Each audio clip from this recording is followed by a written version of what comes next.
Hello friends, welcome to my channel Suresh digital talks. ఈరోజు నేను మీకు ఒక ఇంట్రెస్టింగ్ టాపిక్ గురించి చెప్తున్నాను. అదేమిటంటే భార్యల్ని పిల్లల్ని రెంట్కి ఇవ్వడం. అవును, మీరు విన్నది నిజమే. దీని గురించి నేను మీకు పూర్తిగా సమాచారం ఈ వీడియోలో పూర్తిగా తెలియజేస్తాను. మీరు ఈ వీడియోని తప్పకుండా ఎండ్ వరకు చూడండి. మన టాపిక్ విషయానికి వచ్చినట్లయితే పిల్లల్ని భార్యల్ని రెంట్కి ఇవ్వడం. ఇది మన ఇండియాలో మధ్యప్రదేశ్ స్టేట్లో ఉంది. ఎక్కడైనా కానీ బైక్ని, సైకిల్ని రెంట్ని ఇలా చాలా విధాలుగా హౌస్ని రెంట్కి ఇవ్వడం చూస్తుంటాం. కానీ ఇక్కడ మాత్రం వెరైటీగా అమ్మాయిల్ని రెంట్కి ఇవ్వడం జరుగుతుంది. ప్రజలు 9 సంవత్సరాల నుండి 15 సంవత్సరాల పిల్లల్ని భార్యల్ని రెంట్కి ఇవ్వడం జరుగుతుంది. ఇదంతా ఎందుకు జరుగుతుంది నాకైతే తెలియదు. ఇది ఒక ఆచారము, మరి ఇంకొక ఆచారం ఏమైనా ఉందేమో అసలు నాకైతే తెలియదు.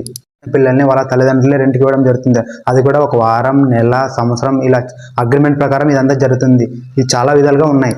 ఇదంతా కూడా డబ్బులతో అగ్రిమెంట్ జరుగుతుంది. అసలు ఇక్కడున్న ప్రజలు అసలు ఆడపిల్ల అంటే ఆడబొమ్మలు అనుకుంటున్నారా? అసలు వీళ్ళు ఏమనుకుంటున్నారు? అసలు అంతా యంగ్ పీపుల్స్ అంతా చాలా మంది సింగిల్గానే ఉంటున్నారు. ఎందుకంటే ఒక వారంకి ఒక అమ్మాయి రెంట్కి, ఒక వారం నెలకి ఇలా చాలా మంది రెంట్కి వస్తున్నప్పుడు అసలు యంగ్ పీపుల్స్ పెళ్లి ఎందుకు చేసుకుంటారు? మీరే చెప్పండి. యంగ్ పీపుల్స్ ఫ్యూచర్లో కూడా అసలు పెళ్లి చేసుకోరు. ఎందుకంటే వారం ఒక అమ్మాయి, నెలకు ఒక అమ్మాయి ఇలా వస్తుంటే జీవితం అంతా యంగ్ పీపుల్స్ సింగిల్గానే ఉండిపోతారు. కానీ చిన్నపిల్లల్ని తల్లిదండ్రులు రెంట్కి ఇచ్చే వాళ్ళు ఇలా ఉంటే చాలా కష్టం.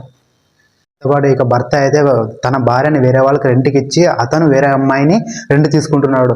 ఇలా జరుగుతుంటే ఈ సమాజం ఎలా ఎడిపోతుందో మీరే చెప్పండి ఫ్రెండ్స్. మీకు విన్నాక మీకు ఒక డౌట్ రావచ్చు, దీన్ని ఎవరు పట్టించుకోరా? పోలీసులు, కోర్టులు ఇలా చాలా విధాలుగా ఉన్నాయి కదా, వీళ్ళు ఎందుకు పట్టించుకోరు? ఇది లీగలా, నాన్ లీగలా అని మీకు డౌట్ రావచ్చు. లీగల్ అయితే కాదు, కానీ ఇక్కడ ప్రజలు దీన్ని మామూలుగా పట్టించుకోరు, అసలు పట్టించుకోరు. చూడండి ఫ్రెండ్స్, రాను రాను సమాజం ఎలా మారిపోతుందో మీరే చూడండి. ఈ విషయం గురించి మీరు ఏమనుకుంటున్నారో నాకు కింద కామెంట్ చేయండి. ఇలాంటి విషయాలు మరిన్ని కావాలంటే ఈ ఛానల్ సబ్స్క్రైబ్ చేయండి. ఈ వీడియో మీకు నచ్చినట్లయితే ఒక లైక్ చేయండి. దాంతోపాటు పక్కన ఉన్న బెల్ ఐకాన్ని క్లిక్ చేయండి.